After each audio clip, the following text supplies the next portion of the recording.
حضرات گرامی قدر ہمارے درمیان الحاج شیخ عبدالسلام نقشبندی صاحب حاضری پیش کر رہے تھے۔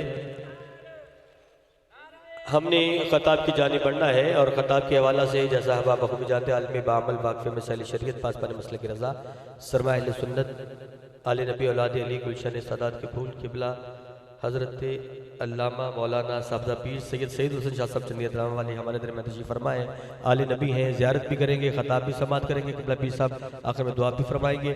محبت والے جو بیٹھے ذرا محبت کے ساتھ استقبال کیجئے۔ نعرہ تکبیر، ایداری ذرا بابا جملت، نعرہ تکبیر، نعرہ رسالت، نعرہ تحقیق، نعرہ حیدری، نعرہ غوثیہ۔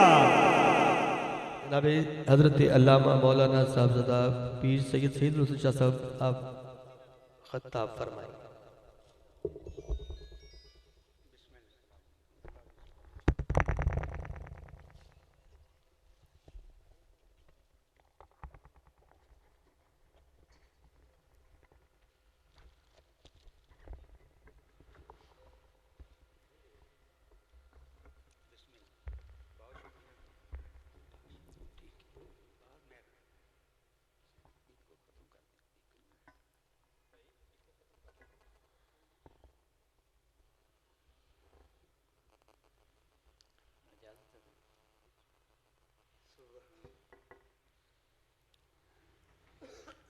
الحمدللہ وکفا والصلاة والسلام علی سید الانبیاء معد الجود والعطا وعلی آلہ وصحبہ وبارک وسلم دائما ابدا اما بعد اعوذ باللہ من الشیطان الرجیم بسم اللہ الرحمن الرحیم ان اللہ وملائکتہ یصلون علی النبی یا ایہا الذین آمنوا صلوا علیہ وسلموا تسلیما اللہم صل وسلم وبارک علی سیدنا و مولانا و نبینا محمد النبی الامی الکریم وعلی آلہ و اصحابہ اجمعین الصلاة والسلام علیکہ یا سیدی یا رسول اللہ وعلی آلہ و اصحابہ یا سیدی یا حبیب اللہ الصلاة والسلام علیکہ یا سیدی یا رحمت للعالمین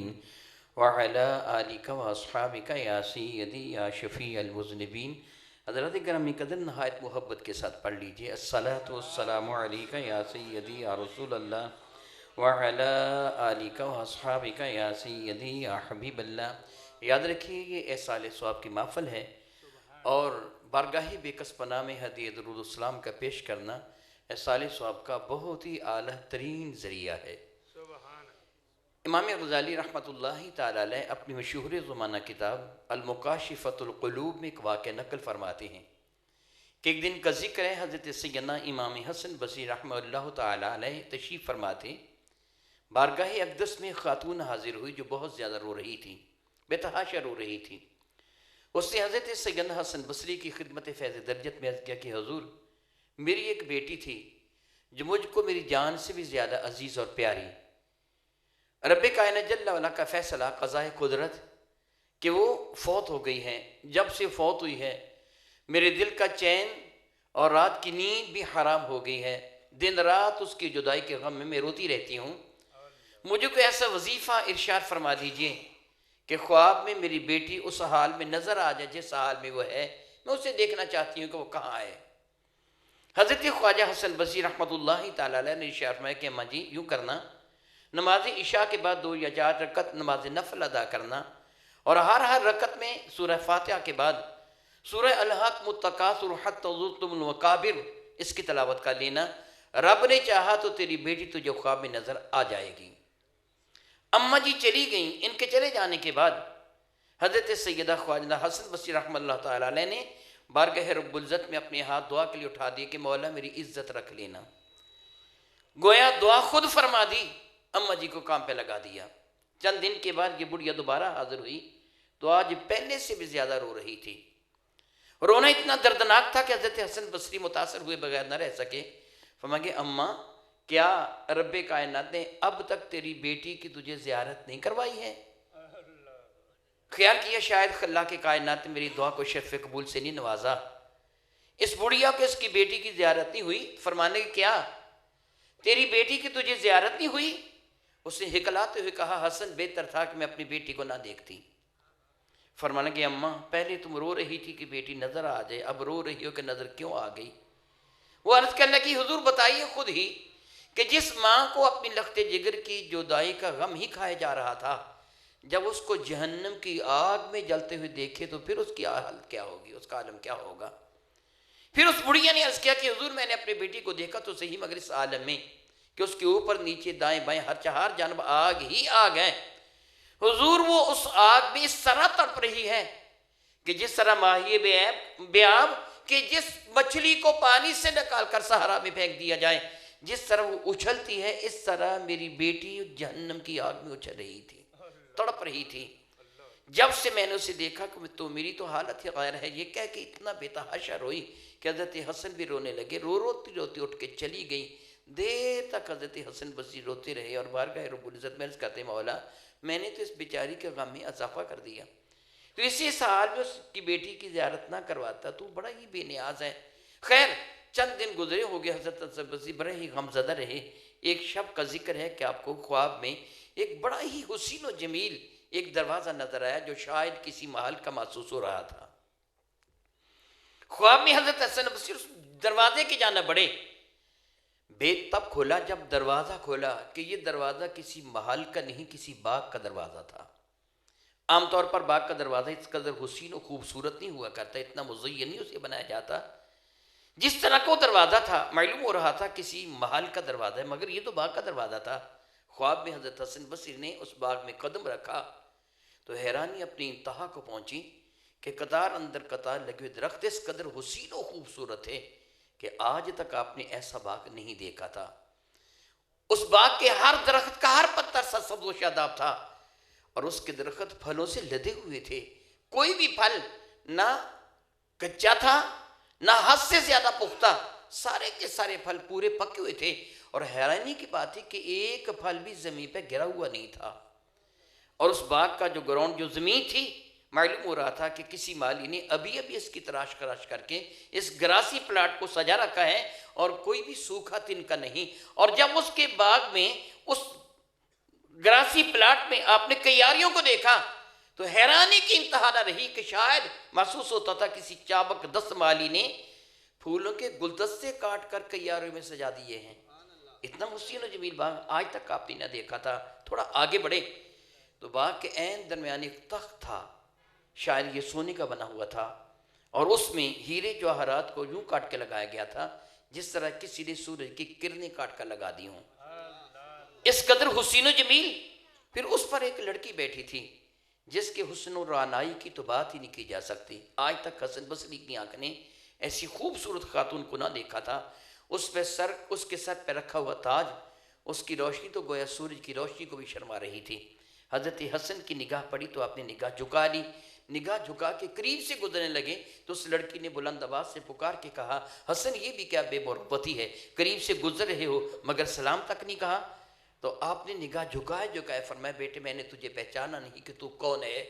اس لڑکی نے اپنا تعارف کروایا کہ حضور میں وہی لڑکی ہوں جس کی ماں آپ کی خدمت میں حاضر ہوئی تھی۔ فرمانے کہ میں نہیں جانتا کہ تیری ماں نے غلط خواب دیکھا یا پھر میں جھوٹ دیکھ رہا ہوں۔ اس لڑکی نے عرض کیا حضور جو میری ماں نے دیکھا وہ بھی حقیقت اور جو آپ ملاحظہ فرما رہے ہیں یہ بھی سچ ہے۔ فرمانے کہ میں نے تجھے تو شاید جنت کے تخت پر دیکھا ہے اور تیری ماں نے تو غالباً تجھے جہنم میں دیکھا تھا۔ تو امام غزالی رحمۃ اللہ تعالیٰ مکاشفۃ القلوب میں نقل فرماتے ہیں اس لڑکی نے عرض کیا کہ حضور حقیقت وہی تھی جو میری ماں نے دیکھی تھی کہ میں جہنم کی آگ میں جل رہی تھی۔ ایک دن مقدر نے کروٹ بدلی، ہمارے قبرستان کے کنارے پر اللہ کے ایک ولی آ گیا، اس نے درود و سلام بارگاہ بے کس پناہ میں پیش کیا، صلاۃ و سلام پڑھا، پھر اس کا ثواب ہم اب اہل قبرستان کو بخش دیا۔ بس اسی دن سے رب کائنات نے یہ مقام و مرتبہ مجھے عطا فرما دیا ہے۔ ذرا غور کیجئے کہ درود پاک ایصال ثواب کی کتنی بڑی ایک دولت ہے۔ تو اگر آپ محبت کے ساتھ درود و سلام پڑھ لیں تو کون کیا جانے کہ اس کا اپنا مقدر بھی سنور جائے، اور جن کے سال ثواب کے لیے بیٹھے ہیں اللہ تعالیٰ ان پر بھی رحمتوں کی بارش برسا دے۔ پڑھ لیجئے الصلاۃ والسلام علیکہ یا سیدی یا رسول اللہ وعلی آلک و اصحابک یا سیدی یا حبیب اللہ، الصلاۃ والسلام علیکہ یا سیدی یا رحمت للعالمین وعلی آلک و اصحابک یا سیدی یا سیدی یا سیدی یا شفیع المذنبین۔ اب آپ کرام قدر یہ رب کائنات کا بے پایا احسان و کرم ہے کہ خلاق کائنات نے محض اور محض اپنی شان کریمی کے تصدق ہم ناچیز و حقیر بندوں کو اپنے محبوب مکرم کا امتی بنا لیا اور قدم قدم پر ہماری بخشش کے بہانے بنا دیے۔ ایک دن کا ذکر ہے میرے اور آپ کے کریم آقا تاجدار ارب و جم شفیع معظم رحمت عالم صلی اللہ تعالی وسلم اپنے صحابہ سے فرمانے لگے میری امت مرحومہ ہے۔ مرحومہ کا لفظی معنی ہوتا ہے جس پر اللہ نے رحمتوں کا نزول فرما دیا ہے، یہ مفعول کا صیغہ ہے۔ راحم فاعل ہے، رحم فعل ہے، مرحوم مفعول ہے، یعنی وہ کہ جس پہ اللہ اپنی رحمت نازل فرما دے اس کو مرحوم کہا جاتا ہے۔ ہم اپنے سے جدا ہو جانے والے کے عموماً یہ لفظ مرحوم استعمال کرتے ہیں، اس کا معنی یہی ہوتا ہے کہ وہ ذات کہ جس کو رب کائنات نے اپنی رحمت کے دامن میں چھپا لیا ہے۔ اس لیے کسی کافر کے لیے لفظ مرحوم کا استعمال کرنا حرام ہے، یاد رکھیے۔ اگر کوئی کافر مر جائے نا اس کے لیے لفظ مرحوم کا استعمال کرنا گناہ ہے۔ کافر مرحوم نہیں ہوتا، جہانی ہوتا ہے، اس پہ اللہ رحمت نازل نہیں فرماتا۔ ہمارے ہاں عام طور پر یہ سمجھتے ہیں کہ مرحوم اسے کہا جاتا ہے کہ جو مر گیا ہو، نہیں، اس کا لفظی معنی مردہ نہیں ہوتا بلکہ لفظی معنی یہ ہوتا ہے جس پہ اللہ نے رحمت نازل فرما دی ہے۔ تو جب میرے کریم آقا نے فرمایا میری امت مرحوم ہے تو صحابہ تو الحمدللہ تعالیٰ ان کی مادری زبان ہی عربی، ان کو سمجھانے کی ضرورت کیا ہے، وہ سارے کے سارے یہ جانتے تھے کہ مرحومہ کا معنی کیا ہے۔ میرے کریم آقا کے دربار انور میں صحابہ نے عرض کیا یا رسول اللہ علیہ وسلم آپ کن معنوں میں فرما رہے ہیں؟ مراد یہ تھی کہ جس امت کو وہ نبی ملے جو سراپا رحمت ہو، تو مرحومہ نہیں تو اور کیا ہے؟ رحمتوں والے نبی مل گئے، اس سے بڑھ کر اور رحمت کیا ہوگی؟ نہیں بیٹے ایسے نہیں، اس سے بڑھ کر رحمت اور کیا ہوگی؟ میرے اور آپ کے کریم آقا رسول عربی شفیع معظم رحمت کی خدمت فیض درجت میں عرض کیا اللہ کے نبی علیہ السلام آپ کن معانی میں فرما رہے ہیں؟ تو میرے نبی فرما لگے میرے بہت سارے امتی ایسے ہوں گے کہ جو جب دفن کیے جائیں گے تو گناہ گار ہوں گے، قیامت کے اندر اٹھیں گے تو بخشے جا چکے ہوں گے۔ جب دفن کیے جائیں گے معاذ اللہ لائے کے جہنم میں، اور جب قیامت کے اندر اٹھیں گے ان کو جنت میں داخل کر دیا جائے گا۔ تو صحابہ نے کہا یا رسول اللہ علیہ وسلم مرنے کے بعد انہوں نے کون سا عمل کیا؟ کب توبہ کی توفیق میسر آئی؟ ان کے گناہ کس بنا پہ معاف ہو جائیں گے؟ میرے نبی نے فرمایا بعد والوں کی دعا کی وجہ سے۔ جو دنیا سے جانے والوں کے بعد دعا کرنے والے دعا کرتے ہیں، رب کائنات جل وعلا اس دعا کی صدقہ سے اس مرنے والے کے درجات کو بلند فرماتے ہیں۔ دوسری حدیث یہ بات ہے کہ میرے کریم آقا رسول مرشد رحمت کون و مکہ رہت یود سنان شار گرامی قدر فرمایا ایک بندہ جنت میں ہوتا ہے اس کا درجہ بلند سے بلند تر کیا جاتا ہے۔ وہ بارگاہ رب العزت میں کرتا ہے میرے کریم پروردگار میرے کس عمل کی وجہ سے یہ اجر مجھے مل رہا ہے، یہ جو درجہ میرا بلند ہوا کس وجہ سے؟ سلسلہ اعمال تو منقطع ہو گیا، میرے مرنے کے ساتھ ہی نیکی اور بدیوں کے دفاتر سمیٹ لیے گئے، اب یہ مرتبہ مجھے کیوں ملا ہے؟ تو رب کائنات فرماتا ہے یہ مرتبہ تیرے بعد والوں کی دعا کی وجہ سے تجھے عطا کیا جا رہا ہے۔ سیدنا ابن عباس رضی اللہ تعالیٰ عنہ میرے کریم آقا کے چچا کے بیٹے ہیں، میرے اور آپ کے کریم آقا نے ان کو حبر الامہ قرار دیا ہے، مفسر قرآن میرے نبی نے ان کو قرار دیا ہے۔ حضرت سیدنا ابن عباس سے حدیث مبارکہ کے راوی ہیں، امام باقی نے شعب الایمان میں اس کو نقل کیا ہے کہ میرے اور آپ کے کریم آقا رسول عربی نے فرمایا مل میت فی القبر کالغریق المتغوث، جو دنیا سے جاتا ہے عالم برزخ میں چلا جاتا ہے۔ قبر سے مراد محض عرفی قبر نہیں کہ گڑھا کھودنا اس پہ کسی کو دفن کر دینا، محض اسی کا نام قبر نہیں، بلکہ جب اصطلاح میں لفظ قبر استعمال کیا جاتا ہے تو مراد عالم برزخ ہوتا ہے جو دنیا سے چلا جاتا ہے، خواہ معاذ اللہ تعالیٰ سماذ اللہ تعالیٰ دھماکے میں اس کے پڑکھچے اڑا دیے گئے، یا معاذ اللہ تعالیٰ سماذ اللہ وہ سمندر میں وہ غرق ہو گیا، یا معاذ اللہ تعالیٰ ایکسیڈنٹ ہوا اس کو جانور چیر پھاڑ کے کھا گئے، کچھ بھی ہوا وہ عالم قبر ہی میں چلا گیا ہے۔ مل میت فی القبر الا کالغریق المتغوص، میرے اور آپ کے کریم آقا کی آیت کریمہ تھی کہ سمجھانے کے لیے مثالیں دیا کرتے تھے، اور مثال جو ارشاد فرماتے اس قدر جامع ترین انداز میں مثال دی جاتی کہ ہر کوئی شخص، خواہ وہ بکریوں کا چرواہا ہو، خواہ وہ علم و فضل کی بلندی پہ پہنچا ہو، سب کو برابر کی سمجھ آ جاتی۔ یہ میرے کریم آقا کا انداز فصاحت و بلاغت تھا۔ میرے کریم نے مثال کس انداز سے دی؟ مل میت فی القبر الا کالغریق المتغوص، وہ شخص جو دنیا سے چلا جاتا ہے، میرے نبی فرماتے اس کی مثال اس شخص کی ہے کہ جو ڈوبنے والا ہے، کالغریق جو غرق ہونے والا، متغوص استغاثہ کرنے والا، مدد کے لیے پکارنے والا، چلانے والا۔ تصور میں ایک منظر لے کے آئے جو میرے کریم آقا نے مثال دی ہے۔ آپ اپنے یاروں کے ساتھ جا رہے تھے دریا کے کنارے، کسی نہر کے کنارے جا رہے تھے، کسی تالاب کے قریب کھڑے تھے، معاذ اللہ، اللہ پناہ میں رکھے، کوئی شخص اس دریا میں، اس نہر میں، اس تالاب میں گر گیا، اسے تیرنا نہیں آتا، اس کے کنارے بھی ایسے پاٹ ہیں کہ وہ باہر نکل بھی نہیں پا رہا، اب وہ غرق بھی ہو رہا ہے اور تڑپ بھی رہا ہے، ہاتھ پاؤں مار رہا ہے۔ کہا جاتا ہے کہ ڈوبتے کو تنکے کا سہارا، ہر وہ شے کو پکڑنے کی کوشش کرتا ہے جس سے اس کو بچنے کی امید ہو، پھر وہ تمنا کرتا ہے، چیختا ہے، چلاتا، ہائے کو مجھ کو بچا لے۔ اب کنارے دریا پر یا نہر یا تالاب کے کنارے پر اس کے جو یار کھڑے ہیں، کوئی دوست کھڑے ہیں، ان کی جانب ملتجی نگاہوں سے، التجائی نگاہوں سے دیکھتے ہیں، تمنائی نگاہوں سے دیکھتے ہیں، ہے کوئی جو اپنا ہاتھ آگے بڑھا کر مجھ ڈوبنے والے کو بچا لے، اپنا کوئی کپڑا میری جانب پھینک دے، اس کا ایک کنارہ میں پکڑ لوں، میں باہر نکل سکوں، اس کے ہاتھ میں اگر کوئی چھڑی ہے، کوئی ڈنڈا ہے، کوئی عصا ہے، وہ میری طرف بڑھا دے، میں اس کو پکڑ کے باہر نکل آؤں۔ وہ بیچارہ چیختا وہ کہہ رہا ہے کوئی میری مدد کرو۔ میرے نبی فرماتے یہ حال اس شخص کا ہوتا ہے جو دنیا سے چلا جاتا ہے، وہ منتظر ہوتا ہے اس دعا کا کہ تلحقہ، جو اس کو ملے گی، من ابن اور امن اور صدیقن۔ وہ تمنا کرتا ہے مولا یہ جو کنارے دریا پہ کھڑے ہیں ان کے دل میں میرے لیے جذبات محبت پیدا کر دے، میں تڑپ رہا ہوں، میں ڈوب رہا ہوں، یہ مجھ کو بچا لیں۔ میرے نبی فرماتے ہیں متمنی ہوتا اس دعا کا جو اس کو ملے گی اس کی ماں کی جانب سے، اس کے والدین کی جانب سے، اس کے اعزا قربا کی جانب سے، اس دعا کا متمنی تو کوئی ہی میرے حق میں دعا مانگ دے۔ اور صدیقین وہ تمنا کرتا مولا اگر میری ماں، میرا باپ، میری بہنیں، میرے بھائی، میرے اعزا، میرے اقربا، میرے رشتہ دار، میرے قریبی میرے حق میں دعا نہیں کرتے، صدیقین میرا کوئی یار ہی میرے حق میں دعا کے دو بول بول دے، وہ تمنا کرتا ہے۔ اللہ اکبر۔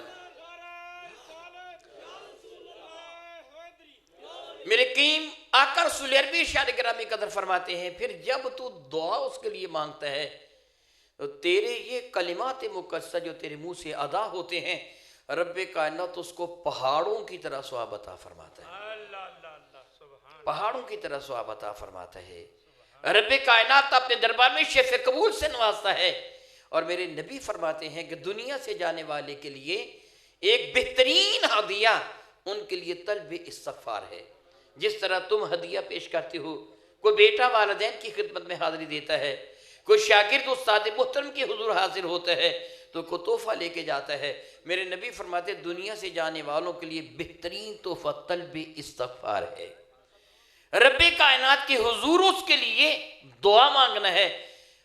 بحمد اللہ تعالیٰ ثم الحمد للہ تعالیٰ، اس رب کائنات کا کتنا احسان اور کرم ہے کہ اپنے محبوب کے ان امتیوں میں ہمیں رکھا ہے کہ جو دعا مانگنے کے قائل ہیں، جو دنیا سے جانے والوں کے بعد دعا مانگنے والے ہیں، وگرنہ جس کے لیے دعا نہیں مانگی جاتی وہ تڑپتا رہتا ہے، وہ بیچارہ چیختا رہتا ہے، وہ چلاتا رہتا ہے۔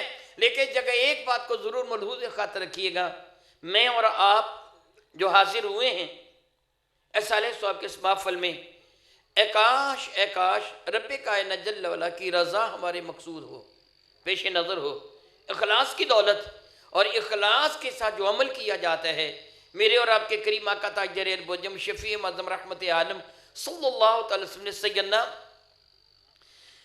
معاذ بن جبل رضی اللہ تعالیٰ عنہ کو جب یمن کا قاضی بنا کے بھیجا تو حضرت معاذ بن جبل کو یہ نصیحت فرمائی تھی، اے معاذ شاید آج کے بعد تیری اس جہاں میں میرے ساتھ ملاقات نہ ہو، بلکہ قیامت کے دن ہی تیری اور میری ملاقات ہو۔ معاذ یاد رکھنا، اپنے عمل کو رب کی رضا کے لیے خالص کر لینا، تیرا تھوڑا بھی قبول ہو جائے گا۔ اپنے عمل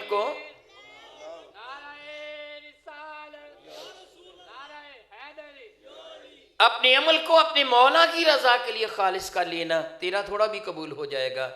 حضرت سیدنا معاذ بن جبل رضی اللہ تعالی عنہ قاضی القضات بن کر، یعنی چیف جسٹس بن کر، عامل یعنی گورنر بن کر جب یمن میں تشریف لائے ہیں تو سیدنا ابو یسیر رضی اللہ تعالیٰ عنہ کی خدمت میں حاضر ہوئے اور آ کے عرض کیا کہ اے معاذ میں تجھ سے محبت کرتا ہوں، اے معاذ میں تجھ سے محبت کرتا ہوں۔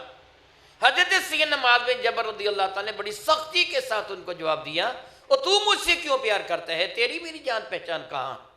سیدنا معاذ نے دراصل رشوت کا دروازہ بند کیا تھا۔ آج آپ جانتے ہیں کہ آپ کے علاقہ میں اگر کوئی ایس ایچ او آ جاتا ہے، S P D S P آ جاتا ہے، تو علاقہ کے رستگیر اس کے پاس تحفے لے کے جاتے ہیں، تحائف لے کے جاتے ہیں، معاذ اللہ تعالیٰ جس کو پنجابی میں کانا کرنا کہتے ہیں، اس کو تحائف پیش کرتے ہیں کہ کل کلاں ہماری کرتوتیں جب اس کے سامنے آ بھی جائیں گی یہ ہمارے ساتھ نرمی کا سلوک کریں۔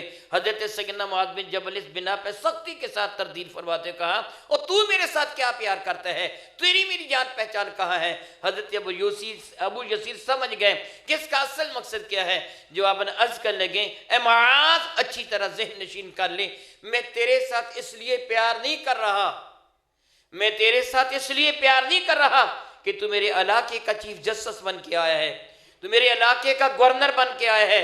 معاذ اچھی طرح جان لے، میں صرف اس لیے تجھ سے پیار کر رہا ہوں کہ تم میرے نبی کا صحابی ہے، صرف اس لیے پیار کر رہا ہوں۔ یہ سن کر حضرت سیدنا معاذ بن جبل کے رخ زیبہ پر مسکراہٹ پھیل گئی، فرمانے لگے، ابو یسیر پھر تجھ کو مبارک ہو، پھر تجھے مبارک ہو۔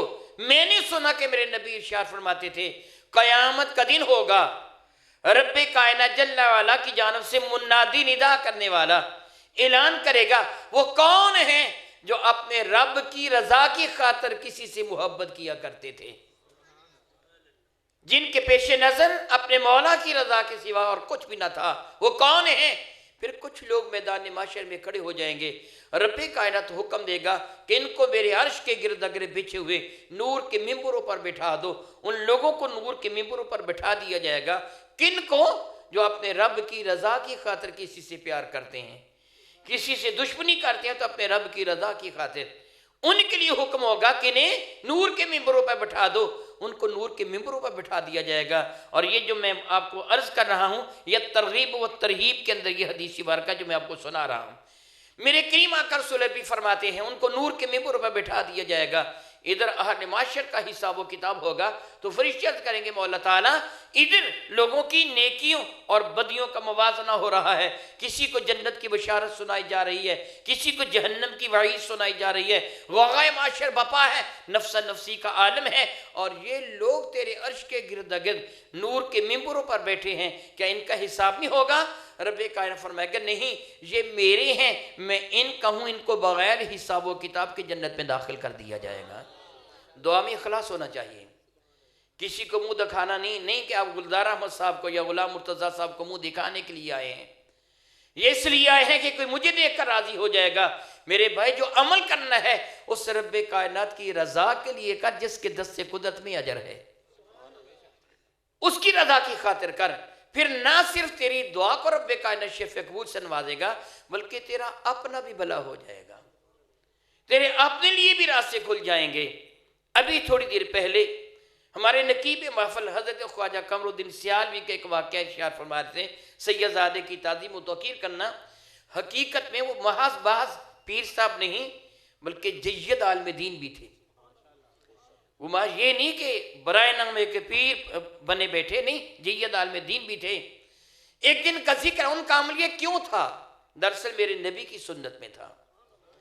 ایک دن کا ذکر ہے سیدنا صدیق اکبر رضی اللہ تعالیٰ عنہ میرے کریم آقا کے پہلو میں حاضر تھے، مسجد نبی شریف کا ماحول ہے، مسجد نبی شیفا کا ماحول ہے، ساری مسجد صحابہ کرام سے کھچا کھچ بھری ہوئی ہے۔ سیدنا علی مرتضیٰ حاضر خدمت ہوئے اور مسجد کے مین دروازے میں کھڑے ہو گئے۔ آپ ایک نگاہ دوڑا کے ملاحظہ فرما رہے ہیں دائیں بائیں کہیں مجھے جگہ ملے تو میں بیٹھ جاؤں۔ صدیق اکبر میرے کریم آقا کے پہلو میں حاضر تھے، اٹھ کے کھڑے ہو گئے۔ فرمایا کہ تعال یا ابو الحسن اجلسنا، اے ابو الحسن آگے بڑھیے، اس جگہ آگے بیٹھ جائیے۔ میرے کریم آقا یہ منظر دیکھ کے اتنا خوش ہوئے کہ حضور کی داڑھیں ننگی ہو گئیں۔ میرے کریم آقا ہنستے نہیں تھے، مسکراتے تھے، ہنستے نہیں تھے جس طرح میں اور آپ ہنستے نا ہا ہا ہا کر کے، میرے کریم آقا کبھی بھی اس طرح نہیں ہنسے ہیں۔ حضور کا ہنسنا مسکرانے کی حد تک تھا، یعنی بہت زیادہ مسکرائے اور فرمانے کے دراصل ادب والے کے ادب کو ادب والا ہی جانتا ہے، عزت والے کی عزت کو عزت والا ہی جانتا ہے۔ خواجہ صاحب خود بھی عزت والے تھے، اس لیے عزت والوں کی عزت کیا کرتے تھے۔ نعرہ تکبیر، نعرہ رسالت، میرے کریم آقا تاجدار اربجم شفیع معظم رحمت کی خدمت فیض درجت میں عدی بن حاتم حاضر ہوئے تھے، عیسائی تھے۔ حاتم کے بیٹے عدی عیسائی تھے، بارگاہ سالتے مابے کے دیکھنے کے لیے حاضر ہوئے تھے۔ پہلے انہوں نے اپنے بھائی کو بھیجا تھا، واقعہ طویل ہے میں اختصار سے کام لوں گا۔ پہلے اپنے بھائی کو بھیجا تھا کہ دیکھ کے آؤ وہ نبی ہے کہ نہیں ہے، لیکن مطمئن نہ ہوئے۔ خود عدی بن حاتم آئے دیکھنے کے لیے کوئی نبی ہے بھی کہ نہیں۔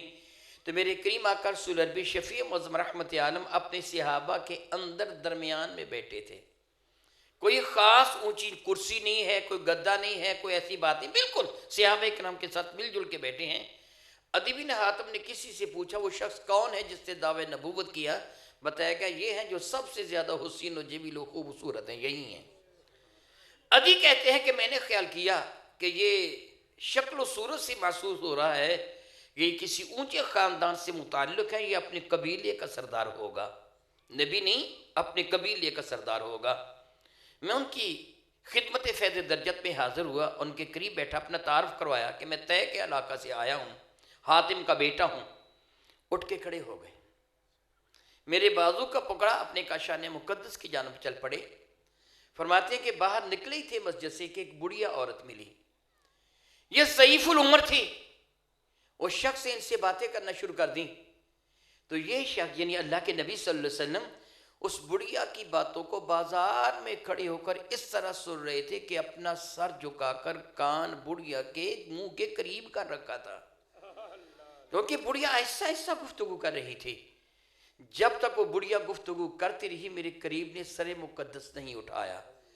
عدی بن حاتم کہتے میں کھڑا یہ منظر دیکھتا رہا، میں نے خیال کیا نہیں یہ قبیلے کا سردار نہیں ہے، یہ عورت قبیلے کے سردار کی یا بیوی ہوگی یا اس کی ماں ہوگی جس کی اتنی تعظیم و توقیر شخص نے کی ہے، یہ خود قبیلے کا سردار نہیں، اس کا نائب ہوگا۔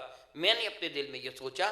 فرماتے عدی بن حاتم خود اس حدیث کے راوی ہیں، کہتے ہیں جب اپنے کاشان مقدس میں گئے تو اس گھر کی کل کائنات بڑی مختصر تھی، ایک چٹائی تھی گھر میں، وہ اٹھا لائے اور صحن میں بچھا کر مجھے کہا اس پر بیٹھو۔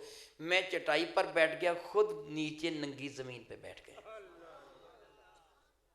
میں نے کہا آپ بھی چٹائی پہ آئیں تو میرے قریب فرمانے لگے میرے اللہ نے مجھے حکم دیا ہے کہ عزت والوں کی عزت کیا کرو، مہمانوں کی عزت کیا کرو۔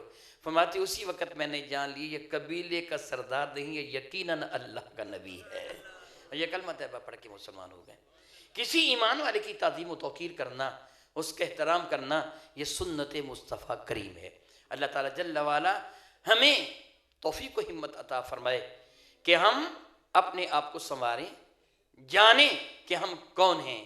ربی کریم نے ہمیں کتنی عزت عطا فرمائی ہے، ہم اپنے آپ کو معاذ اللہ مقام ذلت میں نہ رکھیں۔ عبداللہ ابن عامر کہتے ہیں میرے نبی طواف کعبہ کر رہے تھے، طواف کعبہ کرتے کرتے اچانک رکے، یہ سنن ابن ماجہ کی حدیث بارکہ ہے، اچانک رکے، حرم کعبہ کو مخاطب ہو کے فرمانے لگے تیری خوشبو بہت اعلیٰ ہے، تیرا مرتبہ تیرا مقام بہت بلند و بالا ہے، تیری عزت بہت اعلیٰ ہے، مگر حرم کعبہ سن، مجھے قسم اس ذات بابرکات کی جس کے دست قدرت میں مجھ محمد کی جان ہے، ایک ایمان والے کی عزت تیری عزت سے بڑھ کر ہے، ایک ایمان والے کی عزت تیری عزت، ایک ایمان والے کی خاطر آج ہم جمع ہوئے ہیں۔